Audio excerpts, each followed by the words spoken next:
이 시간 오직 하나님의 은혜만이 우리 가운데 임하기를 소망합니다. 여러분, 믿음이 무엇이라고 생각하십니까? 믿음이 무엇인가? 거창한 질문 같지만 제가 지금 드리는 이 질문은 정답을 요구하는 것이 아니라 신앙생활을 하시면서 각자가 내게 있어서 믿음은, 내가 경험한 믿음은 이런 거다 라는 정도의 각자의 정의가 있었으면 좋겠다 라는 생각으로 드리는 질문입니다. 여러 가지 믿음에 대한 정의가 있겠죠. 제가 좋아하는 믿음의 정의 중 하나는 믿음은 주인을 바꾸는 것이다 라는 겁니다. 내가 내 삶의 주인 되었던 그런 모습에서 진정한 믿음을 통해서 내가 주인이 아니었구나, 하나님이 내 삶의 주인이구나 라는 것 깨달아지고 그대로 살아가는 것, 이것이 믿음의 정의 중, 제가 좋아하는 정의 중 하나예요. 같은 맥락에서 제가 오늘 본문을 통해서 함께 나누고 싶은 믿음의 정의는, 믿음은 가치와 생각, 관점을 바꾸는 것이다 라는 겁니다. 주님을 만나고 그분을 향한 믿음이 생겨나면 가치의 변화가 당연히 의례, 자연스럽게 마땅히 일어나야 돼요. 그토록 바라고 원하던 소원들, 추구했던 것들이 세상이 아닌 주님이 되는 것입니다. 그래서 진짜 믿음을 통해서 세상과 나는 간곳 없고 오직 구속한 주만 보이는 것, 이것이 진정한 믿음을 통해 가치관이 변화되는 고백인 거잖아요. 그런 가치의 변화를 가장 쉽게 확인할 수 있는 성령의 인물 누굽니까? 사도 바울이죠.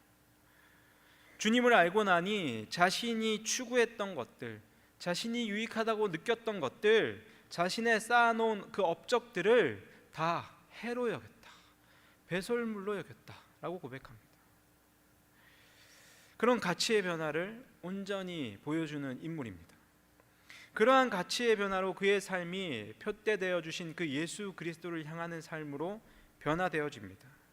그 가치를 전함에 있어서, 복음을 전함에 있어서 생명의 위협도, 가족과 동족들의 외면도, 고통과 고독, 아픔과 육신의 어려움, 그 모든 것들도 그를 막을 수가 없었고요. 그는 그의 부르심에 합당한 삶을 살았던, 완전히 가치관이 재정립된 삶을 살았던 믿음의 사람이죠. 삭개오도 여러분 좋은 예일 수 있겠습니다. 그는 세리로서 세금을 부당하게 갈취했어요. 사람들이 자신을 싫어하는 이유를 그는 알았습니다. 그럼에도 불구하고 재물이 그에게는 다른 그 어떤 것보다 가치 있던 거였기 때문에 포기하지 않았어요. 사람들의 시선, 불편할 수는 있으나 내게 돈이 있는데 그의 가치는 물질이었습니다. 최우선의 가치는. 그런데 그가 예수님을 만나고요, 믿음이 생겼습니다. 그래서 자신의 재물을 가난한 자들에게 나눠주기로, 그리고 억지로 빼앗은 것은 4배 갚기로 약속합니다. 가치의 변화죠.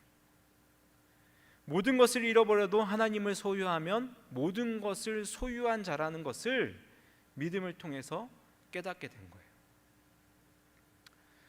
제가 신대원 1학년 때 그 새학기가 시작되면은 각 수업마다 막 자기소개를 계속해요. 소그룹 모임에도 자기소개를 계속하고 거의 한 달간 자기소개를 했던 것 같아요. 이제 어떤 한 분이 나오셔가지고 자기소개를 하는데 모 대기업에 다니셨다고 하더라고요. 대기업 다니다가 하나님한테 도망 다니다가 이리 맞고 저리 얻어맞고 해가지고 이제 신학 대학원을 왔다라고 말하면서 이분이 이렇게 이야기하는 겁니다. 좋은 것을 버리고 이 길을 택했으니 하나님이 내게 또 은혜를 베풀어 주실 줄 믿습니다 했는데, 주변에 이제 신학생들이 다 아멘 이렇게 했어요. 저도 은혜를 받았는데 그 교수님이 딱 그 얘기를 하더라고요. 좋은 것을 버리고 이 길을 오셨다고요? 더 좋은 걸 선택한 겁니다. 그 이야기를 하더라고요. 가장 좋은 길, 그렇다고 다 신학교로 가라는 말씀은 아니고요. 가치의 변화, 거죠. 가치의 변화가 있어야 진정한 믿음을 우리가 온전히 누릴 수 있습니다. 반대로 마태복음 19장에 나오는 부자 청년 이야기 잘 아시죠? 율법을 잘 지킨 사람이었습니다. 추측하건대 믿음의 가정에서 잘 자랐고 신앙교육을 잘 받았어요. 그런 청년에게 예수님께서 가진 소유를 팔아서 가난한 자들에게 나눠주고 나를 쫓으라 라고 말씀하십니다. 그런데 그 이야기를 들은 청년이 어떻게 합니까? 근심하여 돌아갔대요. 왜 근심하여 돌아갔는가 하니 성경은 분명히 말씀하는데 그 청년에게 재물이 많음으로 근심하여 돌아갔다. 진정한 믿음을 통한 가치의 변화가 일어나지 않은 거예요. 예수님을 쫓는 것이 가장 가치 있는 일인데 물질, 재물이 많아서 그 진정한 가치를 알아보지 못하고 물질에 몰두한 그 부자 청년의 모습입니다. 하나님 나라를 보여주는데 나는 여기가 좋사오니 라는 반응입니다. 우리를 이 땅에 거류민으로 나그네로 하나님 부르셨어요. 그리고 하나님 나라의 시민권을 부여해 주셨습니다. 그런데 잠깐인 이 땅에서 그 삶을 시민권자로 살려고 발버둥 치는 어리석은 모습이 있다는 겁니다. 여러분은 어떤 모습에 더 가깝게 살고 계십니까? 참 많은 사람들이 하나님을 믿는다고 하면서도 믿음의 전후 가치의 변화가 없음을 보게 됩니다. 자신이 추구하는 그 가치를 위해서 신앙생활을 이용하기도 하고 하나님을 이용하기도 하죠. 그런 시대 가운데 바라기는 우리 모두가 가치관의 변화, 관점의 변화가 있는 진짜 믿음을 소유하는 저와 여러분이 되기를 소망합니다. 아멘. 오늘 이 말씀은 우리가 너무나도 잘 아는 아브라함의 이야기죠. 너무 잘 아는 말씀이죠. 그가 믿음의 조상이로 불렸던 사람인데요. 그가 어떤 믿음을 가지고 어떤 가치관을 가지고 살았는가, 어떻게 가치관이 그가 변화되었는지를 우리가 살펴보면서 우리의 삶에 적용하는 그런 시간이 되기를 소망합니다. 오늘 본문의 내용은 하나님께서 아브라함을 시험하시려고 부르는 장면부터 시작됩니다. 이미 창세기 12장에 하나님이 아브라함을 한번 부르시죠. 고향과 친척과 아버지의 집을 떠나 내가 내게 보여줄 땅으로 가라 처음 부르십니다. 그리고 오늘 본문에 또 나타나셔서 부르세요. 내 사랑하는 독자 이삭을 데리고 모리아 땅으로 가서 내가 내게 일러준 그 한 산에서 그를 번제로 드려라. 이 두 가지의 부르심은 동일한 문법 구조를 가지고 있습니다. 동일한 문법 구조를 가지고 있어요. 이는 오늘 본문을 읽게 되면 마땅히 창세기 12장이 기억나도록 하는 그런 의도가 있는 거예요. 처음 부르실 때에 창세기 12장 2절 말씀 보니까 내가 너로 큰 민족을 이루고 내게 복을 주어 내 이름을 창대하게 하리니 너는 복이 될지라. 그 부르심을 통해서 미래에 대한 약속과 확신을 주십니다. 약속을 해주세요. 그 민족을 이룰 아들을 이제 주셨는데 이제는 제물로 바치라고 두 번째 부르심에서 말씀하고 계십니다. 그 약속과 소망이 끝나버릴 명령을 지금 하나님께서 두 번째 부르심에 하고 계신 거예요. 그러니까 사랑하는 자녀, 아들, 늦둥이 그거 죽이라는 것도 힘든 명령인데 지금까지 신뢰하고 기다려온, 그래서 성취되어 가고 있는 하나님의 약속의 말씀, 그것이 한순간에 물거품이 될 만한 명령을 하나님께서 지금 아브라함에게 하고 계시다라는 겁니다. 그 순종하기 너무 힘든 말씀인 거죠. 하나님께서 약속하신 미래에 대한 소망의 징표이자 그 시작이기도 한 아들 이삭을 바치라는 거예요. 번성케 하고 창대케 하겠다는 내 자손으로 역사를 이룰 것이고 민족을 이룰 것이라는 그 하나님의 약속의 시작이 이삭인데 그를 바치라는 겁니다. 앞장에 보면요, 하갈과 낳은 아들 이스마엘을 하나님께서 보내라고 하세요. 내 보내라 라고 말씀하십니다. 내 보냈어요. 순종합니다. 진짜 하나님의 약속은 자신의 미래는 이스마엘이 아니라 이삭이라는 것을 말씀하시면서 하나님께서 내 보내라고 하셔서 보냈습니다. 순종했어요. 그러면 이 이삭 잘 키워야죠. 건강하게 해주셔야죠. 그런데 그 이삭을 바치라는 거예요. 아니, 더 적나라하게 얘기하면 죽이라는 겁니다. 더욱이 여러분, 번제로 드려라 라고 말씀하시는데, 번제는 팔과 다리를 자르고 각을 뜨고 내장을 다 빼내고 불에 태우는 거예요. 상상도 하기 싫은 충격적인 하나님의 명령이 오늘 본문에 주어지고 있습니다. 우리의 생각에는 하나님의 속성을 깨트리는 이 요구, 하나님 그러실 분 아니잖아요. 사랑의 하나님이시잖아요. 그래서 테스트니까 신용만 하면 통과하겠지라는 생각이 들 수도 있어요. 그런데 오늘 이 본문을 바라보는 우리의 생각이 그런 거고요. 이 당시 고대 근동에는 다산의 축복을 주는 신, 그 신에게 인간을 번제로 드리는 일들이 흔히 이루어졌습니다.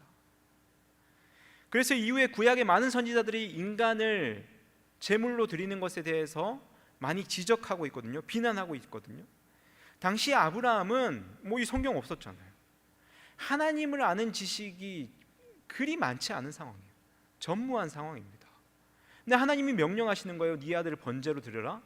주변에 다른 이방신들 보니까 번제로 막 드려지거든요. 자녀들이. 그럴 수도 있겠다라는 생각을 분명히 할 거예요. 우리는 알죠. 1절에 하나님이 아브라함을 시험하시려고, 테스트하시려고 라는 의미를 부여함으로써 하나님이 진짜 원하는 것은 그 아들을 번제로 드리라는 것이 아니라는 것을 우리는 압니다. 하지만 아브라함은 이것이 테스트인 줄 몰랐어요. 실제로 일어나야 할 일인 거예요.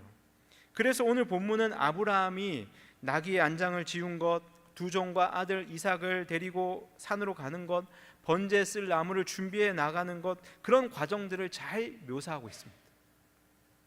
또 마지막에 칼을 잡는 장면까지도 잘 묘사하고 있어요.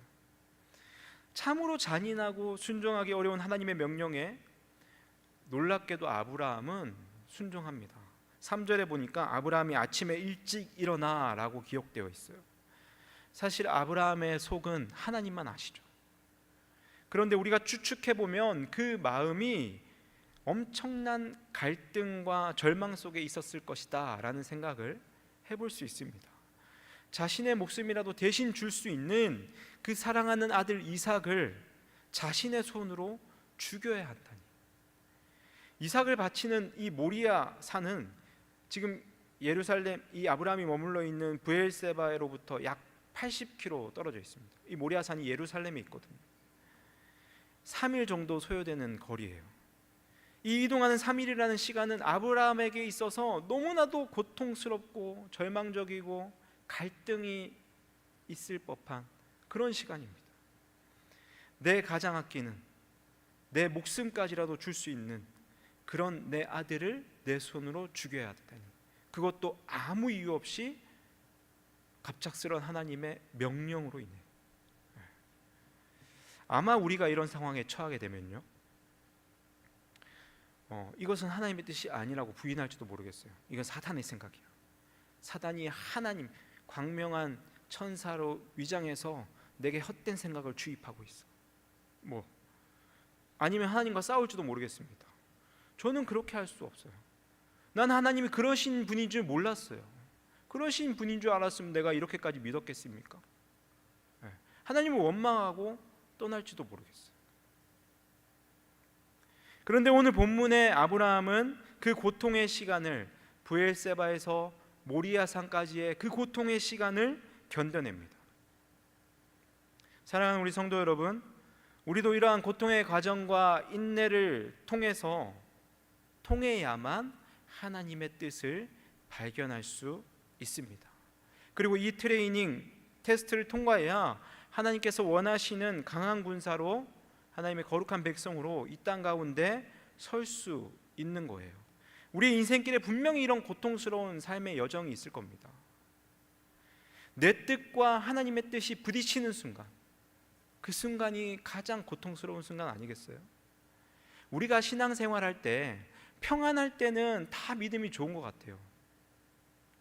그때는 믿음이 점검되지 않습니다. 드러나지 않아요. 발휘되지 않아요.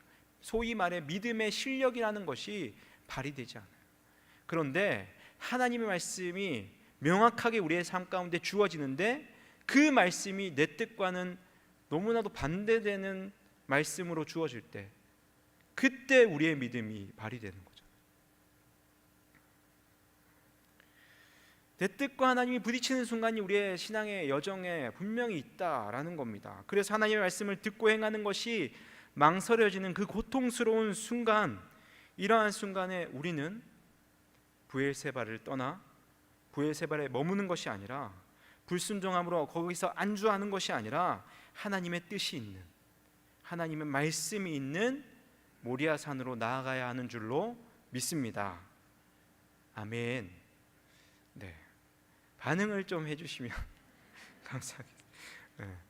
아브라함이 온통 물음표가 생기고 이유를 알 수 없으며 또 이해할 수도 없는 명령이었지만 하나님의 말씀에 순종한 것처럼 우리들도 하나님의 말씀이라면 이해가 안 돼도 주저함 없이 순종할 수 있어야 할 것입니다. 그리고 하나님의 말씀이 주어졌으면 즉시로 행해야 돼요. 지금 하고 있는 일 이것만 마무리되면요, 내가 조금만 더 여유로워지면요, 그렇게 하면 이미 하나님의 테스트에 떨어진 겁니다. 여러분 삶에서 즉시 모리아 산으로 이동하시기를 바랍니다. 그것이 내 가치관과 맞지 않는다 할지라도 내 이성적인 판단에는 결코 행할 수 없는 일이라 할지라도 여러분 발걸음을 내딛고 그 말씀에 즉시로 순종하시기를 축복합니다. 아멘.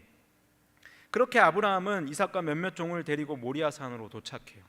5절 말씀 보시면요, 이에 아브라함이 종들에게 이르되 너희는 나귀와 함께 여기서 기다리라. 내가 아이와 함께 저기 가서 예배하고 우리가 너희에게로 돌아오리라 하고.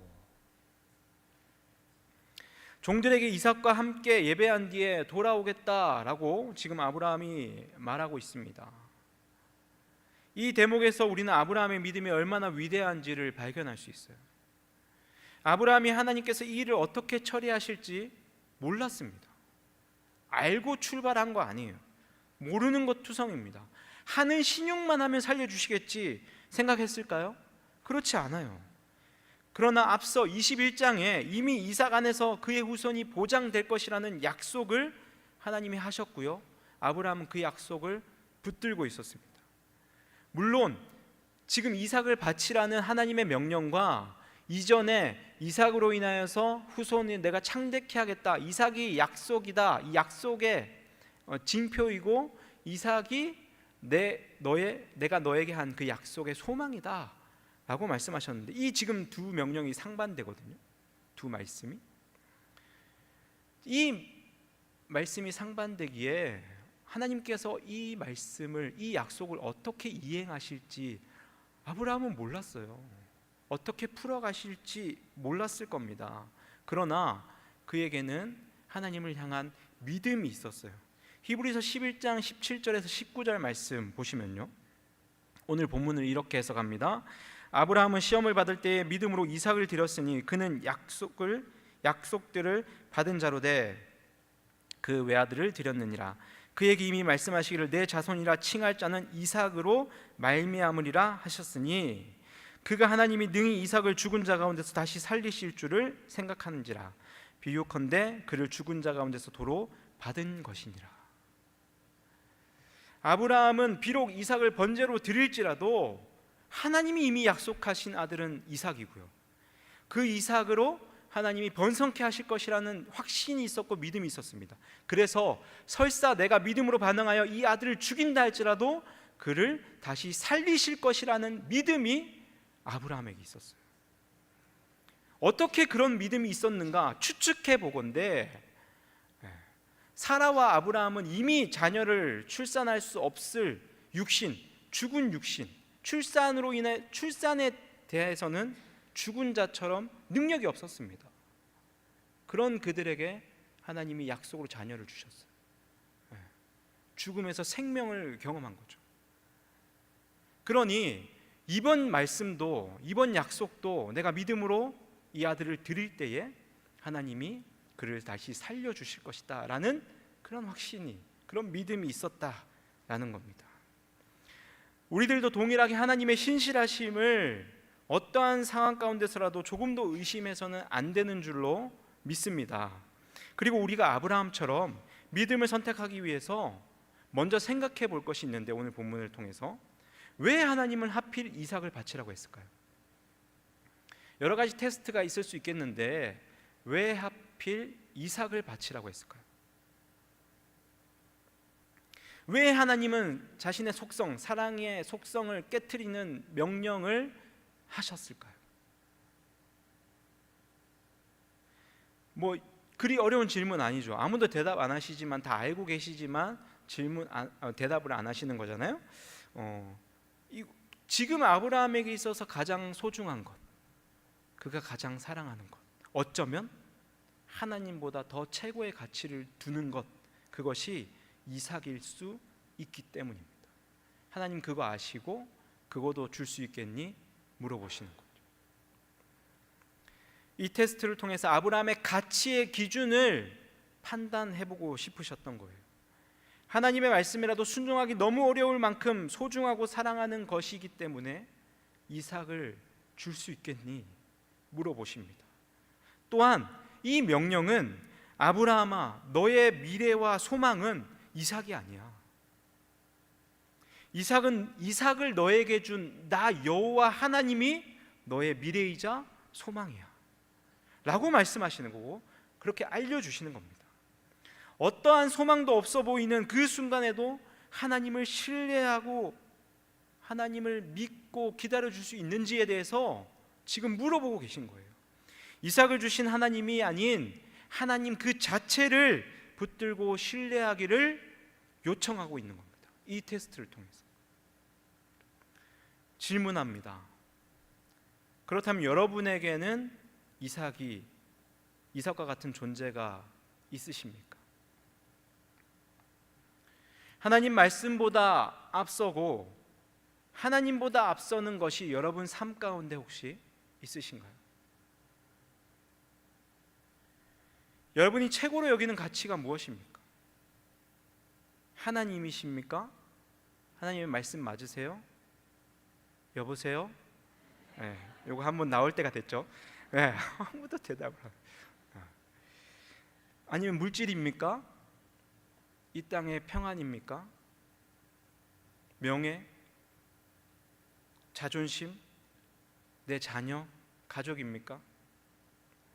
하나님을 그 무엇보다도 그 누구보다도 사랑해서 내가 움켜쥐고 있는 것을 주저함 없이 내려놓을 정도로, 설사 그것이 내가 지금까지 열심으로 달려왔고 추구해왔던, 쫓아왔던 그 무엇이라도 과감하게 포기하면서 하나님만을 신뢰하고 사랑해야 함에도 불구하고 우리의 삶을 조금 몇 미리도 아니에요, 조금이라도 솔직하게 돌아보면 우리가 얼마나 많은 부분에서 우리의 이삭을 하나님의 말씀보다 앞세우고 있는지 발견할 수 있습니다.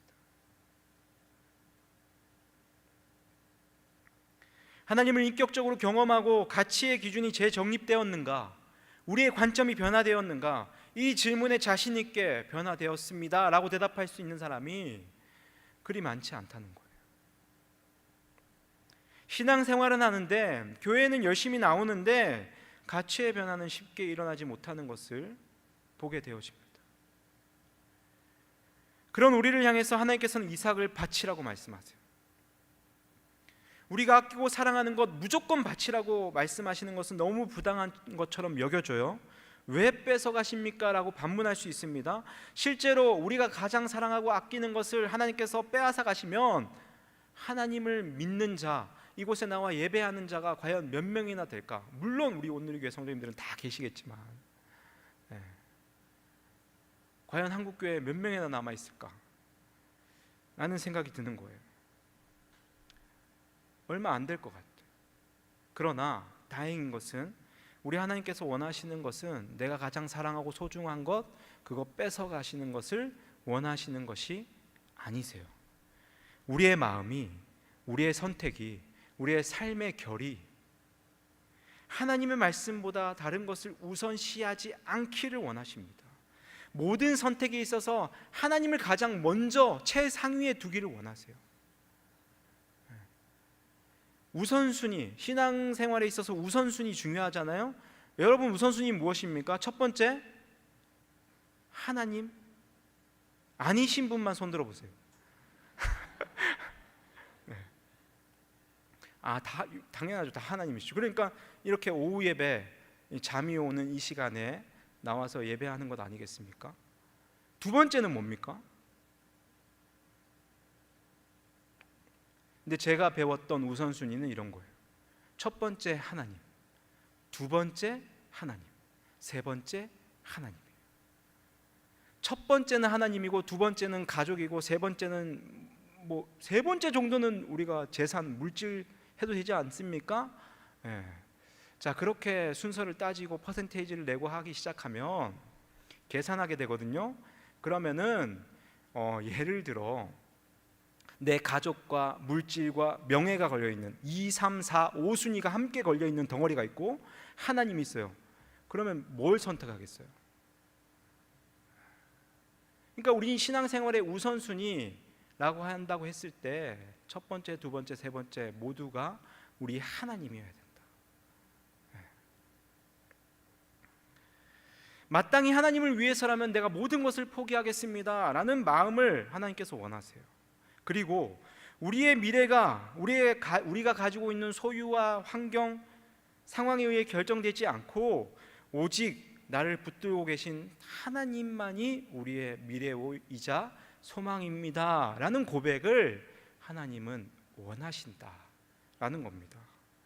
그 모든 것을 허락하신 분이 우리 하나님이신데, 사랑하는 이삭을 허락하신 분이 하나님이신데, 그것으로 인해서 하나님과 멀어지면 안 되는 거잖아요. 하나님을 믿는다고 하면서 진정한 믿음을 통해 가치와 관점이, 생각이 바뀌지 않으면 하나님보다 하나님이 주시는 이 땅의 이런저런 것들에 마음이 빼앗길 수밖에 없습니다.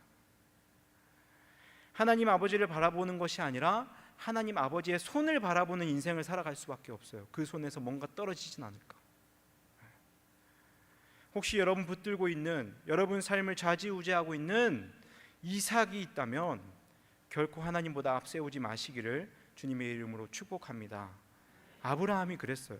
아브라함은 아침 일찍 일어나 하나님 말씀에 순종합니다. 하나님께서 약속하신 그 이삭을 하나님의 뜻대로 다시 드리기로 작정해요. 그래서 이삭을 결박하고 손을 내밀어 칼을 잡고 이삭을 찌르려는데 하나님의 사자가 아브라함을 다급하게 부르죠. 이미 하나님께서 그 마음을 받으셨어요. 테스트에 통과한 겁니다. 오늘 본문을 통해서 제가 나누고 싶은 또 하나의 은혜가 있는데요, 우리는 아브라함에게 이삭을 바치라는 이 본문, 이 말씀 너무 잘 알죠. 익숙한 말씀입니다. 새해가 되어서 성경 일독을 하게 되면 늘 거쳐가는, 우리가 내 위기가 오기 전까지는 창세기는 잘 읽잖아요. 창세기 읽으시면서 이 말씀 너무 재밌게 또 잘 읽으셨고 익숙한 말씀입니다. 저도 수십 번 읽었는데 제가 신대원 준비하면서 묵상하게 된 내용이 있어요. 이 바로 양입니다.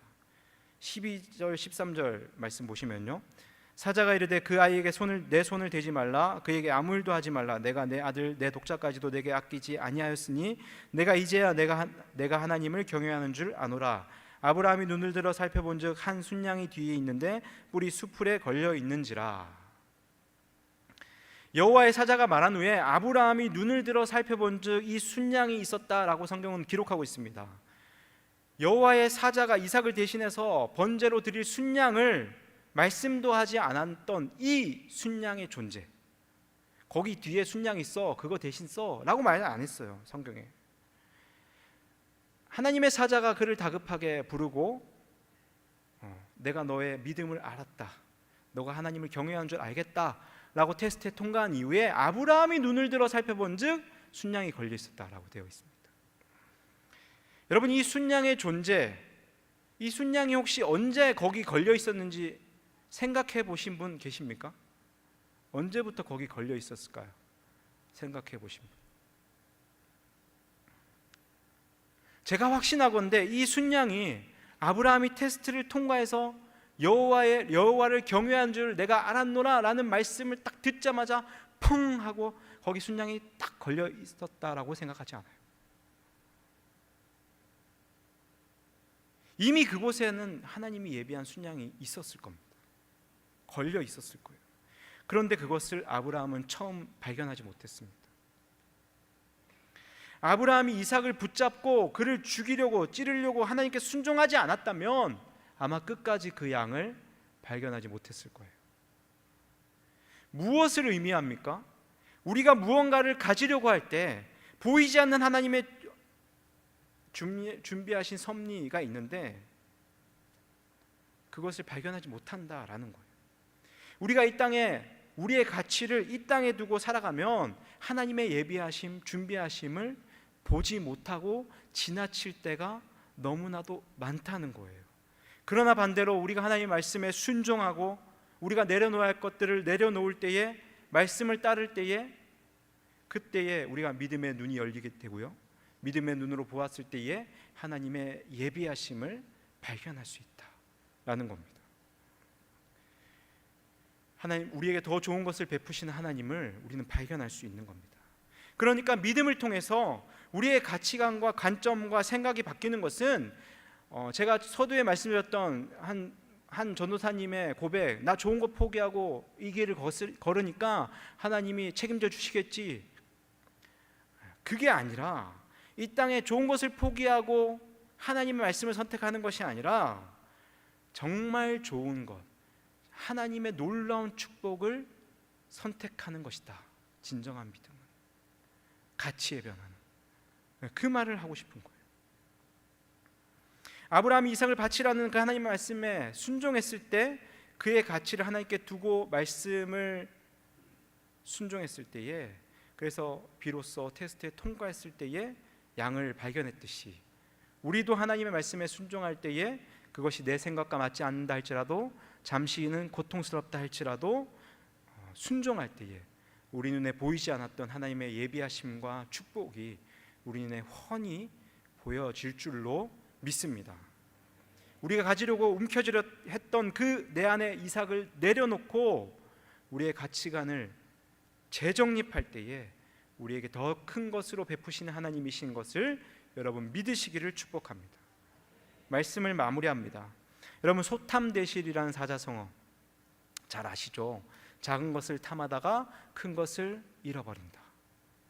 어리석은 자들을 향한 말이잖아요. 근데 이 소탐대실이라는 사자성어가 사실 저는 보면서 우리 이 땅의 그리스도인들을 대변해주는, 표현하는 말이 아닌가라는 생각을 해보는 겁니다. 잠깐 사는 이 땅의 것을 갖기 위해서 영원한 하나님 나라를 놓치며 살아가고 있지는 않을까. 마치 어린아이가 불량식품 먹겠다고 좋은 음식 다 마다하고 자극적인 불량식품 먹겠다고 떼를 쓰는 것처럼 이 시대를 살아가는 하나님의 백성들이 이 땅에 썩어질 것에만 관심을 두고 살아가고 있는 모습은 아닌가. 그래서 하나님 자체를 잃어버리고 살아가고 있지는 않는가 생각해 보는 거죠. 사랑하는 우리 성도 여러분, 여러분에게 있어서 이삭은 무엇입니까? 여러분에게 있어서 가장 소중하게 여기는 가치는 무엇입니까? 혹시 그 소중한 그 무엇이 하나님의 뜻보다, 그분을 예배하는 것보다, 하나님의 나라보다 더 앞서 있다면 하나님께서 그것을 빼앗아 가실지도 모르겠어요. 그것 또한 하나님께서 허락하신 것이기 때문에 우리가 원망할 수 없습니다. 우리는 그런 연약한 존재예요. 그저 그분께서 주실 은혜만을 바라보고 살아가는 것이 우리의 인생이라는 것을 여러분 자각해야지만 전능하신 하나님을 경외할 수 있습니다. 주님만을 사랑하시기를 축복합니다. 우리에게 새로운 생명을 주시고 구원을 허락해 주신 분, 그 무엇보다도 그분만을 사랑하시는, 그리고 그분을 최고의 가치로 두시는 저와 여러분이 되기를 소망합니다. 그래서 우리가 미처 발견하지 못했던 하나님의 놀라운 축복을 늘 경험하고 발견하며 살아가시는 저와 여러분의 삶이 되기를 주님의 이름으로 축복합니다. 기도하겠습니다. 신실하신 하나님 아버지, 복된 주일 우리 가운데 허락하시고 여러 예배를 통해서 말씀하신 주님 감사를 드립니다. 오늘 이 말씀을 통하여서 내가 하나님보다 더 사랑했던 이삭이 무엇인지, 그것을 쥐고 놓지 않으려고 하나님의 말씀에 순종하지 못했던 순간은 언제인지를 돌아보게 하여 주시옵소서. 바라기는 우리 모두가 아브라함과 같이 하나님을 경외하는 자 되게 하여 주시어서 하나님의 트레이닝과 테스트에 믿음으로 통과하여 하나님의 기쁨이 되게 하시고 믿음의 거장들로서 이 땅을 변화시키고 하나님 나라의 거룩한 귀한 일꾼들로 쓰임받을 수 있도록 은혜를 내려 주시옵소서. 당장에는 무언가를 포기하는 것 같아도 결국 더 좋은 것으로, 더 좋은 상황으로 우리를 이끌어 가시는 놀라운 축복으로 인도하시는 그 주님을 만나는 우리 모든 성도님들 되게 하여 주시옵소서. 우리 성도님들의 삶을 주님 책임져 주시고 하나님 자녀 삼아 주시고 불러주셨사오니 그 부르심에 합당한 삶을 살아갈 수 있도록 늘 인도하시고 어려움과 아픔이 있다면 그것들을 해결하여 주시고 선한 길로, 좋은 길로, 하나님의 형통의 길로 인도하시고 축복하여 주시옵소서. 그렇게 우리 가운데 신실하게 역사하실 주님을 기대하오며 살아계신 예수님의 이름으로 기도드립니다. 아멘.